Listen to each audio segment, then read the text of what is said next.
1 கொரிந்தியர் 13:5.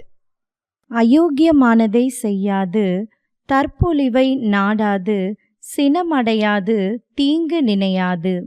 அயோக்கியமானதை செய்யாது, தற்பொழிவை நாடாது அப்படிங்கிற அந்த வார்த்தை ஆங்கிலத்துல தேவனுடைய அன்பு தன்னுடைய உரிமைகளையோ தன்னுடைய வழிகளையோ அது வற்புறுத்துவது இல்லை.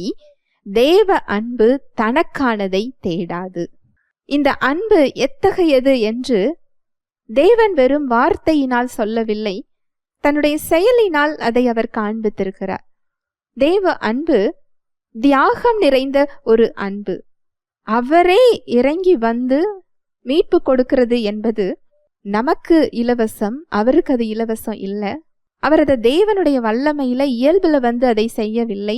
அடிமையின் கோலம் எடுத்து நம்மை போல பிள்ளைகள் மாம்சத்தையும் இரத்தத்தையும் உடையவர்களாயிருக்க அவரும் நம்மை போலானார். அவருக்கு அது ஒரு கடினமான ஒன்று.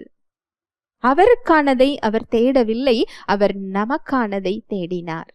இன்னும் சொல்ல போனா நாம் எல்லோரும் அவரால் கிரயத்திற்கு கொள்ளப்பட்டிருக்கிறோம். ஒரு பெரிய விலை கிரயம் கொடுத்து நம்மை மீட்டு மறுபடியும் தமதாக்கி தமக்கு சொந்தமுள்ளதாக்கி கொண்டிருக்கிறார்.